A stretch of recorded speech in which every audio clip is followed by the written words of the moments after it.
The last train to the mountains always left after sunset.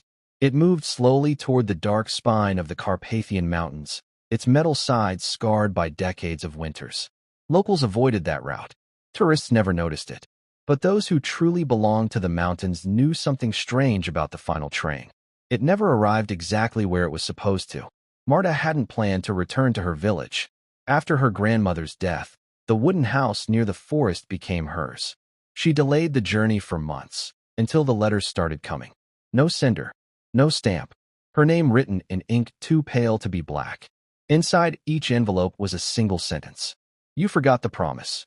The fourth letter contained soil. Dark mountain soil. That was when she bought the ticket. The conductor never looked her in the eyes.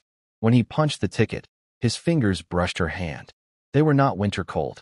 They were grave cold. The train groaned deeper into the valleys. Fog rested between trees like something alive. Marta watched her reflection in the window, but the forest outside moved too slowly, as if reality lagged behind. Across from her sat an old woman in a black headscarf. She hadn't blinked once. Her lips moved silently, counting something, or praying. After 2 hours, the train slowed. There was no station, no lights, only forest. The conductor stepped into the aisle. This is your stop. Yablonitsia is another 30 minutes, Marta replied. He said nothing. The doors opened. Cold air rushed in. Thick, heavy. It smelled like wet bark, moss, and iron. The old woman spoke for the first time. You should not return after the third letter. Marta's heart pounded. What promise? The woman smiled. Her teeth were too many. The doors began closing. Instinct overrode logic. Marta stepped off. The train pulled away immediately, red lights disappearing between trees that leaned inward like silent witnesses. Silence fell. Not natural silence, but the removal of sound itself. No insects, no wind. Even her breathing felt swallowed. In the distance she saw it. A faint orange glow beyond the pines. Her grandmother's house. Relief almost surfaced. Then she realized something impossible. The light was shifting, slowly, like a chest rising and falling, as if the house itself were breathing. And the forest, watching her return, had been waiting. The path to her grandmother's house had always been straight. Marta remembered running along it as a child, counting trees, avoiding roots, hearing the distant river beyond the hill. Now the path curved, not gently, but deliberately, as if guiding her somewhere she had never walked before. The forest felt denser than memory allowed. Branches arched overhead like ribs. The air grew heavier with each step. She turned once to look behind her. There was no train track, no clearing, only trees. The wooden house stood exactly where it should have been, at the forest's edge, but the glow from its windows pulsed faintly. Inhale, exhale, inhale, exhale. Marta told herself it was wind disturbing the curtains. Yet the trees were perfectly still. No wind, no insects, no distant dogs barking from the village. The mountains held their breath. The front door was slightly open. Her grandmother had never left doors unlocked. Never. The metal latch was cold when Marta touched it. Not from night air, from something deeper. Inside, the house smelled unchanged, dried herbs, old wood, wax candles. But beneath it lingered another scent. Fresh earth, like something recently disturbed. On the main table lay a single photograph. It had not been there when she last visited. The image showed 5 villagers standing near a well in the forest clearing. She recognized her grandmother immediately. Younger, stern, holding something wrapped in cloth. Next to her stood a little girl, Marta, no older than 6.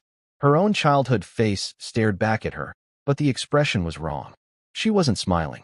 She looked afraid, and her small hands were pressed against the well stones. As if listening, memory flickered, not clearly, just fragments. Candles arranged in a circle, villagers whispering, her grandmother kneeling before her. You must not speak when it calls. A pause. You must not answer if it says your name. The well. The darkness inside it. Something moving far below. Marta staggered backward. I don't remember this, she whispered. The house answered. A soft creaking. Not from wood. From beneath the floor. It began as a vibration. Almost too low to hear. Then came a scraping noise. Slow. Deliberate. As if fingernails dragged across stone. The sound traveled under the boards, from the kitchen, to the hallway, to directly beneath her feet. Marta froze. The vibration stopped. Silence returned. Then, a whisper. Her name, not spoken loudly, not from outside, but from below the house. Marta. Her breath caught in her throat. Her grandmother's final letter flashed in her mind, the one written days before her death. If the earth opens, do not close it alone. The floorboards trembled once. Dust fell from the ceiling, and from the corner of the room, near the old cellar door, came a slow, patient knock. 3 times, as if something underneath was politely asking to be let out. The knock came again. 3 times. Slow. Patient. Marta stood frozen in the center of the room, her heartbeat louder than the sound beneath the floor. She remembered the cellar. As a child, she was never allowed inside. Her grandmother kept the key on a red thread around her neck. Now the cellar door stood slightly open. There was no lock, no key, only darkness below, and the smell of damp soil rising upward. The wooden steps groaned under her weight as she descended, each step colder than the last. The air grew thick, almost wet, clinging to her lungs. Halfway down, she noticed something carved into the stone walls. Symbols, circles intersecting lines. Old protective marks common in villages near the Carpathian Mountains. But these were scratched inward, not to keep something out, to keep something in. The cellar was larger than it should have been, much larger. The walls stretched outward into a circular chamber of stone. At its center stood a well, not built of brick, but carved directly into the earth. Its edges were worn smooth, as if touched by many hands over many years. 5 candle holders surrounded it, for held melted wax. The 5th was empty, waiting. It came back all at once. The villagers. The night. Her small hands pressed to the stone, listening. The promise was not spoken by her. It was made through her. Every generation, a child born in the village could hear it. The thing beneath. It did not ask for blood. It did not want sacrifice. It wanted acknowledgement. To be remembered. To be answered once, and only once. Her grandmother had guided her small voice that night. When it calls, you answer with your name. Only your name. Nothing more. Then silence for another generation. But Marta had left the village, broken the circle.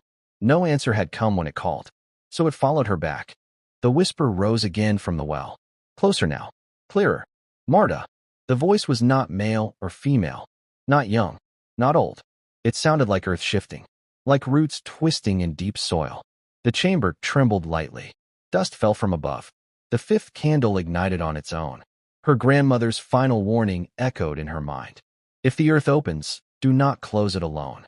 Marta stepped toward the well. Her legs trembled, but she did not stop. The darkness inside was absolute. No bottom visible. Only depth. Only waiting. The whisper came again, this time softer, almost pleading. Marta. She inhaled, and for a moment, she understood something profound. It was not evil. It was not demon or spirit. It was the mountain itself. Ancient, bound to the village by ritual and memory. Forgotten things become restless. And she had forgotten. Her voice shook, but it did not break. My name is Marta. Silence. The earth seemed to exhale. A deep vibration rolled through the chamber, not violent, not destructive. Relieved. The candles extinguished at once. The whisper stopped. The darkness inside the well receded. The chamber walls slowly contracted, returning to the size of an ordinary cellar. The symbols in the stone faded. The trembling ceased. Marta awoke on the cellar floor. Sunlight filtered through the kitchen window above. Birds sang outside. Wind moved through the trees again. The silence was gone. The house no longer breathed. Outside, the forest felt normal. But at the edge of the property, near where the path began, she noticed something new. 5 small stones placed in a circle, and at the center, a fresh candle, unlit, waiting.